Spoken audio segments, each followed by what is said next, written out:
Assalamualaikum warahmatullahi wabarakatuh. Alhamdulillah, Assalamualaikum warahmatullahi wabarakatuh. para pemirsa El Sinta TV kembali dalam program Risalah Iman. Hari ini saya ditemani oleh seorang ustadz, yaitu Ustadz Syarifuddin Ahmad, Sos MSI. Assalamualaikum Ustadz. Waalaikumsalam warahmatullahi Gimana kabarnya wabarakatuh. Ustadz? Sehat, Ustadz? Alhamdulillah khair, baik. Alhamdulillah. Tengah pandemi, gimana Ustadz kegiatan hari-hari Ustadz? Ya, alhamdulillah kita sudah mulai berangsur-angsur normal ya.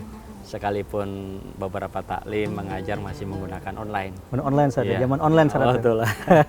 Insyaallah kita berharap semoga ya semua kembali normal seperti Amin, sedia kala. amin, Amin. amin. Insyaallah. Pemirsa, beliau merupakan sekretaris daripada Dewan Dakwah Islam Indonesia Kota Bekasi. Insya Allah tema kita pada kali ini tentang runtuhnya sebuah peradaban. Ustadz, kalau kita mengawali, Islam dulu pernah punya banyak peradaban yang agung, Betul. menguasai sepertiga bahkan 2/3 dunia. Iya. Tapi hari ini udah nggak ada Ustadz. Kenapa Ustadz kira-kira penyebab itu hancur Ustadz? Iya. Baik, bismillahirrahmanirrahim. Assalamualaikum warahmatullahi wabarakatuh. Alhamdulillah, assalatu wassalamu ala rasulillah. Rabbi shrah li sadri wa yassir li amri wahlul 'uqdatam min lisani yafqahu qawli. Pemirsa Risalah Iman RCTI TV yang dirahmati Allah Subhanahu wa taala. Bersyukur kita kepada Allah Subhanahu wa taala pada kali ini kita bisa dipertemukan kembali dan kita akan membahas satu tema yang tentu saja ini menjadi sesuatu yang sangat penting bagi kita karena memang tidak bisa dipisahkan dengan kehidupan kita. Ya, bahwasannya Allah pergilirkan ya kehidupan manusia dari satu kaum beralih kepada kaum yang lain, dari satu umat beralih kepada umat yang lain ya. Dan di barat itu ada sebuah penelitian yang dilakukan oleh Arnold Toynbee ya. Dia kurang lebih meneliti ada 28 peradaban dunia. Dan ternyata memang bahwa peradaban sehebat apapun dia, sekuat apapun dia, toh pada akhirnya dia akan mengalami kehancuran ya, mengalami keruntuhan. Sama halnya dengan Islam, tadi sudah disampaikan bahwa Islam sudah hampir menguasai 2/3 dunia. Bahkan di Eropa, Islam menguasai tidak kurang dari 800 tahun lamanya. Ya, tapi apa yang terjadi dengan Islam kemudian? Ya, ketika Amirul Mukminin terakhir di Eropa, di Granada, Abu Muhammad Al-Ahmar, ya, beliau dengan terpaksa harus menandatangani kekalahan Islam dari Eropa, dari kalangan Nasrani. Dan ketika beliau memandang dari sebuah bukit sambil menangis, ya beliau memandang istananya dari jauh.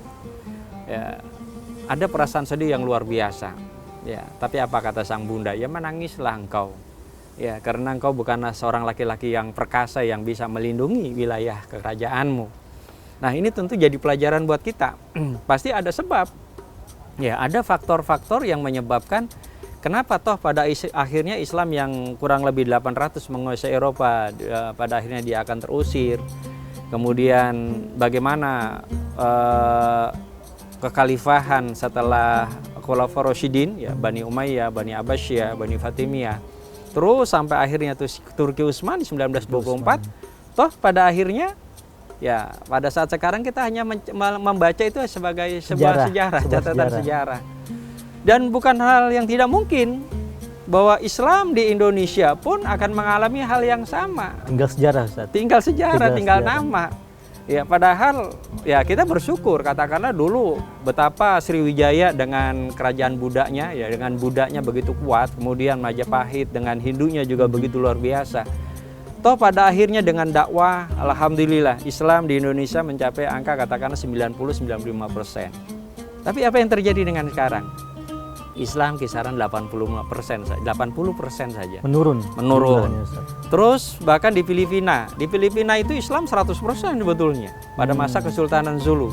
Tapi betapa kondisi saat ini Islam tidak lebih dari ya, 5%, bahkan di bawahnya 2% saja. Singapura juga demikian, 93% Muslim, tapi sekarang hanya tersisa 15%. Nah, kita belajar dari sini. Jangan sampai peradaban Islam yang begitu mulia, di mana Allah Subhanahu wa taala memberikan izzah, memberikan kehormatan kepada kita kaum muslimin, tapi karena ketidakmampuan kita di dalam menjaga dan memelihara peradaban yang mulia tadi, maka kita akan tergelincir ke lembah yang hina, ya, menjadi manusia yang terjajah, manusia yang terusir, dan itu tidak menutup kemungkinan terjadi di negeri kita. Baik. Nah, itulah peradaban watil kal ayyamu, pada hari itu kita pergilirkan. Pergilirkan, betul. Nah, tadi Ustaz sampaikan, lalu kira-kira apa Ustaz sebabnya sehingga orang satu peradaban itu bisa hancur sedemikian rupa Ustaz? Baik. Ya tentu saja dari sekian banyak teori ya yang kita baca di dalam buku-buku yang mengulas tentang peradaban ini, ada satu yang menarik dari Syekh Muhammad Arslan. Beliau ini adalah ahli sejarah dan juga saksi hidup ketika mencermati apa yang terjadi dengan Turki Utsmani. Nah, oleh beliau ini, ya beliau sampaikan kenapa sih Islam, ya terutama peradaban Islam ya dalam pengertian yang kompleks, toh pada akhirnya bisa lemah dan kemudian menjadi runtuh. Yang pertama tentu saja ini penyakit yang harus diwaspadai ketika umat Islam semakin jauh dari Quran dan Sunnah. Ini faktor utama. Jauh Quran dan Sunnah Ustaz. Jauh dari Quran dan Sunnah. Jadi sangat naif rasanya kalau ada orang mengatakan bahwa Islam menjadi terbelakang karena Quran dan Sunnah. Iya bisa jadi begitu. Karena apa? Karena kita meninggalkan Quran dan Sunnah, itu masalahnya. Tapi justru kita akan raih kemuliaan, kita akan raih kehormatan kita, izzul Islam wal muslimin, kalau kita kembali komitmen dan konsisten dengan Quran dan Sunnah. Apa yang sudah Allah Subhanahu wa taala dan Rasulnya gariskan, jalankan. Ya, sami'na wa ata'na. Iya, bukan wa asoina. Wa asoina, wa pikir-pikir lah. Kadang-kadang orang berpikir-pikir dulu menjalankan ini, menjalankan takut ini. Inilah persoalannya, kelemahan kita. Sehingga akhirnya apa yang terjadi dengan kita? Kita mengambil Quran itu sebagian, kita membuangnya sebagian. Dan Rasulullah sudah mengadu hal ini kepada Allah, surat Al-Furqan ayat 30. Wa qala Rasul ya Rabb inna qaumi takhudhu hadzal Qur'ana mahzura. Ya duhai Tuhanku, sesungguhnya kaumku ini menjadikan Quran ini sesuai sesuatu yang diacuhkan. Inilah persoalan pertama. Kenapa peradaban Islam pada akhirnya pudar? Ya, bahkan Islam ketika menguasai satu wilayah, menempati satu region tertentu, tapi pada akhirnya ya kita bisa terusir dengan hina. Kembali kepada kita, kesalahan kita, jauh dari Quran dan Sunnah. Kemudian faktor yang kedua adalah ketika umat Islam sudah jauh dari Quran dan Sunnah, mereka tidak lagi punya izzah, sudah tidak lagi percaya diri, tidak pede lagi, ya sebagai seorang Muslim. Ya, padahal Amirul Mukminin Umar bin Khattab katakan bahwa la izzata illa bil Islam. Ya, tidak ada izzah, tidak ada kemuliaan, tidak ada kehormatan kecuali di dalam Islam. Bahkan Imam Malik rahimahullah beliau ingatkan, kalau kita mau jaya, kita mau menang, kita mau besar, kita mau sukses, mustahil kita akan raih itu semua kecuali ikut ittiba terhadap apa yang sudah dilakukan oleh Rasulullah dan para sahabat, generasi terbaik. Ya, khairul qurun qarni, tsummal ladzina yalunahum, tsummal ladzina yalunahum. Sebaik-baik zaman, sebaik-baik masa, sebaik-baik peradaban adalah pada masa kehidupanku, kemudian sesudahnya dan sesudahnya. Kalau Michael Hart saja mengakui dia yang anak keturunan Yahudi, yang dia bukan Muslim, menempatkan Rasulullah sebagai orang pertama manusia berpengaruh sepanjang sejarah kan dari 100 tokoh itu. Kenapa kita sebagai Muslim kita menjadi introvert, kita menjadi tidak percaya diri? Nah, inilah penyakit yang harus kita kikis. Baik. Menarik Ustadz tadi yang sampaikan, baru ada 2 sebab yang beliau kutip daripada kehancuran sebuah peradaban.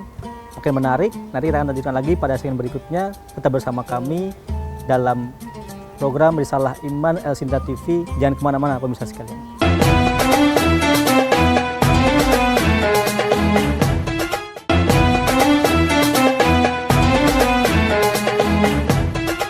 Pemirsa sekalian, masih bersama kami dalam program Risalah Iman El Sinta TV dengan masih Ustadz Syarifuddin Ahmad. Nah Ustadz, tadi saya sampaikan ada 2 sebab meninggalkan Quran Sunnah dan sifat pengecut. Iya, kurang percaya diri. Nah, gimana Ustadz kira-kira dalam hal pengecut ini, kira-kira seperti apa nih contoh-contohnya dalam kehidupan umat Islam ketika itu? Iya, baik. Baginda Nabi SAW, beliau mengajarkan kita sebagai Muslim harusnya bangga. Ishhadu bi anna muslimin. Ya. Bahkan di dalam Quran surat Ali Imran ayat 136 itu, wala tahinu wala tahzanu wa antumul a'launa in kuntum mu'minin. Jadi semestinya sebagai seorang Muslim kita ini adalah orang yang kuat, ya, orang yang punya kepribadian yang kokoh, punya prinsip hidup yang tidak akan goyah apapun ujian, cobaan dan tantangannya. Kenapa? Karena inilah yang dibanggakan oleh Rasulullah. Aku bangga dengan umatku yang kuat, ya, kuat baik secara fisik, ya, maupun kuat dalam aspek yang lain. Ya, bahkan beliau mengambil perumpamaan bahwa seorang muslim dia harus bisa mengalahkan 10 orang kafir misalnya.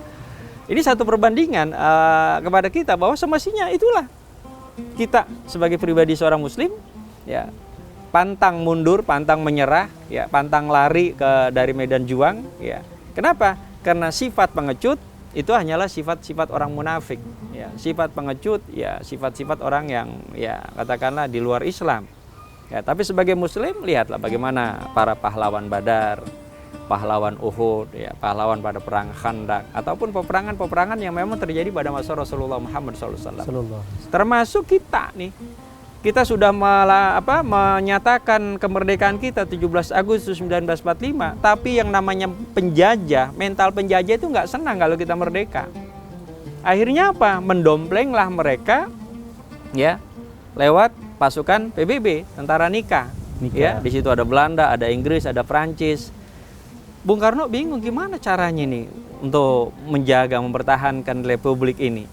Akhirnya datanglah beliau ke Hadratus Syekh Haji Hasyim Asy'ari. Apa yang dilakukan oleh Syekh Hasyim Asy'ari?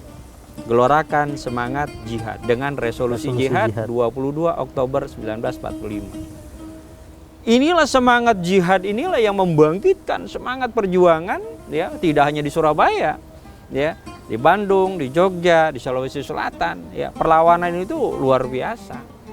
Jadi jangan sampai kita ini sudah merdeka, sudah menyatakan kemerdekaan, lantas kemudian kita menjadi lemah dan menyerahkan begitu saja negara kita. Kan tentu saya tidak. Ya, berarti kuat fisik juga sekarang mungkin kuat ekonomi, Ustadz, ya. Karena hari ini kan ada jihad ekonomi, jihad politik dan lain-lain, Ustadz, ya. Iya. Jadi memang realitas dalam kehidupan kita, ya, jihad itu punya makna yang sangat luas, ya. Jadi bukan saja jihad bermakna perang, ya. Tapi juga jihad dalam konteks yang lain, ya, termasuk jihad di bidang ekonomi, di bidang politik, di bidang hukum, di bidang sosial budaya, ya. Bahkan jihad yang lebih sederhana katakanlah, ya. Bagaimana kita mengangkat perekonomian tetangga muslim kita, ya, dengan berbelanja kepada mereka di warung terdekat, ya kan? Ya, kemudian juga ya, memberikan perhatian yang serius lah bagaimana para UMKM lah kalau kita menyebutnya, usaha kecil menengah gitu, ya. Mungkin kita dengan memberikan permodalan kepada mereka. Ini kan sekarang sudah terus digagas, ya, termasuk memberdayakan lewat masjid. Ya. Jadi bagaimana masjid ini menghimpun dana dari masyarakat, dari jamaah, untuk kemudian dana ini menjadi dana wakaf yang bergulir. Ya, ini bagian dari jihad ekonomi. Apalagi kita semua sepakat, ya, bahkan Pak Wapres kan sudah mengatakan bagaimana jadikan masjid ini sebagai pusat peradaban. Ya, dan kita mendukung itu, ya.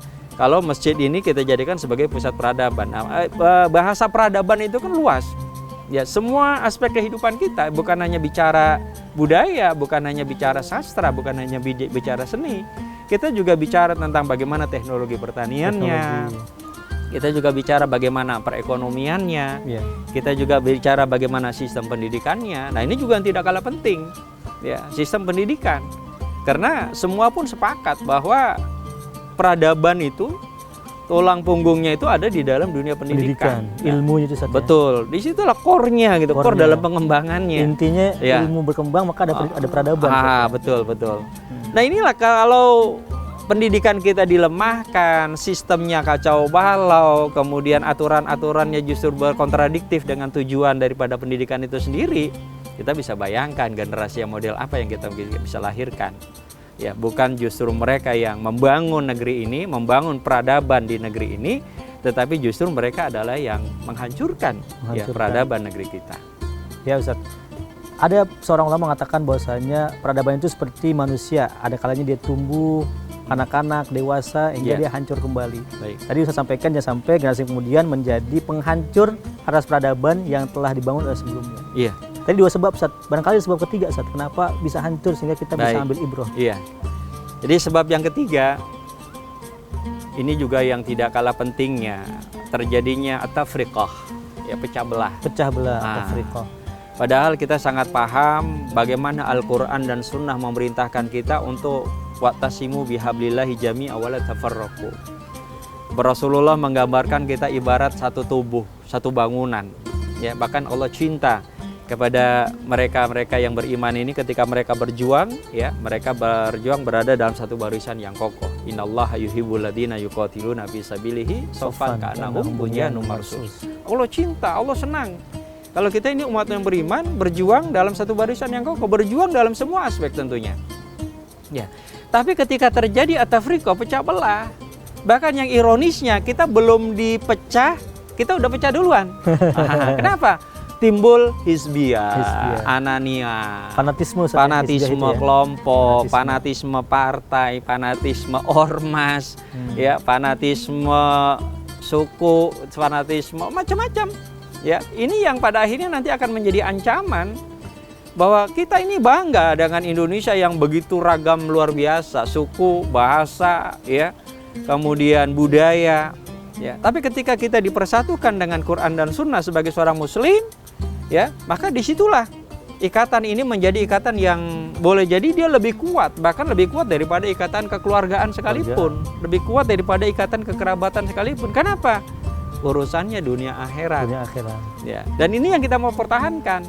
Ketika kita di dunia kita harmonis, kita menegakkan ukhuwah, ya, menegakkan persatuan. Pengen kita di akhirat pun ketika Allah masukkan kita ke dalam surga, kita semuanya masuk surga bersama-sama. Betul. Baik, Ustadz Syarifuddin Ahmad, pemirsa sekalian, semakin menarik. Sore pada kali ini bincang-bincang kita dengan Ustadz Syarifuddin Ahmad, dan kemana-mana kita akan kembali setelah yang jeda yang satu ini.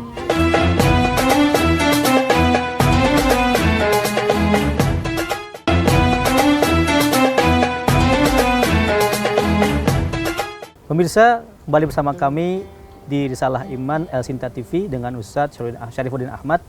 Ustadz, tadi saya sampaikan tentang sebab-sebab runtuh. Iya, betul. Kira-kira sekarang Ustadz, kita sebagai generasi muda, bagaimana caranya supaya kita bisa ngokong itu? Jangan sampai runtuh apalagi di Indonesia, Ustadz. Baik, iya. Boleh jadi ada sesuatu langkah sederhana yang bisa kita lakukan. Ya. Bagaimana tadi masjid kita jadikan sebagai sentra untuk membangun peradaban umat.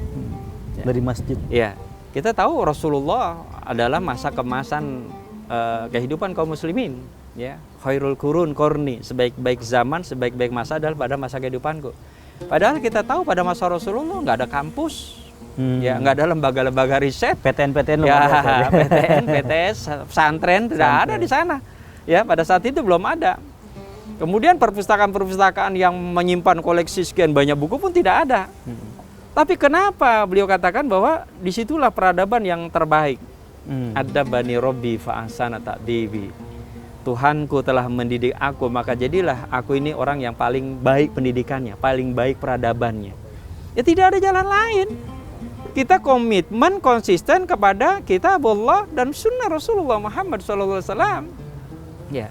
Semakin dekat kita, semakin cinta kita, semakin kita mau mengimplementasikan nilai-nilai Quran dan Sunnah dalam kehidupan kita, jalan menuju peradaban yang mulia, jalan menuju peradaban yang hebat, Allah sudah buka itu. Menjadi generasi-generasi rabbani, generasi-generasi yang menang, ya. Nasib menang. Ya. Karena apa? Janji Allah begitu, bahwasanya Allah mengutus Rasulullah Muhammad SAW. Ini yang harus kita yakini sebagai seorang muslim, ya. Walladzi arsala rasulahu bil huda wa dinil haqq liyuzhirahu 'ala dini kulli. Janji Allah. Allah mengutus Rasulullah Muhammad SAW dengan membawa agama yang hak, yang mana Allah janjikan akan dimenangkan di atas agama-agama yang lain. Ini keyakinan kita loh sebagai seorang muslim. Ya, jangan salah tafsir. Ya, ini janji Allah dan bukan hanya di satu tempat, bukan hanya di satu surat. Kemudian ada upaya-upaya orang yang tidak senang kepada Islam. Mereka melakukan berbagai macam cara untuk meredupkan, melemahkan Islam. Yuriduna liyutfi'u nurallahu biafwahihim. Wallahu mutimmu nurihi walau karihal kafirun. Orang kafir nggak suka kalau Islam ini besar. Orang kafir nggak senang kalau Islam ini kuat. Mereka melakukan berbagai macam cara, berbagai macam strategi. Kita dihantam sedemikian rupa, dibully, difitnah, dicaci maki, dikriminalisasi mungkin. Tapi Allah sudah berjanji, Allah akan jaga ini cahayanya. Apa itu? Dinul Islam. Ya, akan selalu ada dari setiap umat ini golongan yang akan membela, ya, golongan yang akan selalu menolong agama Allah Subhanahu wa taala. Sebagaimana dulu Nabi Isa bertanya kepada kaumnya, ya, Qolal hawariyun nahnu ansarullah. Mereka bilang kami ya Rasulullah, kami ya Nabi Isa yang akan menolong agama Allah. Demikian pula Rasulullah mengajak kepada sahabat-sahabatnya, siapa di antara kalian yang mau jadi penolong agama Allah, ikut berjihad bersama Rasulullah Muhammad SAW. Janji ini yang harus kita yakin. Janji ini juga yang harus jadi motivasi buat kita untuk berbuat, bekerja, bertindak, sekecil apapun kontribusi kita di dalam membangun Islam, di dalam membela Islam, maka Allah Subhanahu wa taala pasti akan tolong kita. Intan surullaha yansurkum wa yusabbit aqdamakum. Kalau kita menolong agama Allah, udah pasti Allah akan tolong kita insyaallah. Ya, luar biasa dari Ustaz Syarifuddin tadi paparan beliau dari mulai peradaban yang akan runtuh, lalu apa sebabnya dan bagaimana langkah-langkah kita untuk menjaga peradaban Islam. Iya. Ustaz, kalau boleh disimpulkan Ustaz tentang bahasan kita pada kali ini Ustaz. Iya. Baik, pemirsa Risalah Iman Lesita TV yang berbahagia, bukan hal yang tidak mungkin kalau suatu saat Islam di Indonesia hanya tinggal catatan sejarah. Bahkan bukan hal yang tidak mungkin kalau Indonesia, ya, negeri dengan jumlah penduduk keempat terbesar di dunia, suatu saat dia hanya tinggal nama di peta saja atau di dalam catatan sejarah. Mungkin petanya sama tapi namanya sudah berbeda. Bukan hal yang tidak mungkin. Ya, kita belajar dari sejarah-sejarah kita dulu. Di mana Majapahit sekarang, di mana Sriwijaya sekarang, di mana Tarumanegara sekarang. Ya, mereka semua hanya catatan sejarah saja. Dan itu pun akan terjadi kepada kita kondisi saat sekarang ini, ya. Dan bagaimana nanti anak cucu kita melihat kita sekarang. Ya. Artinya apa?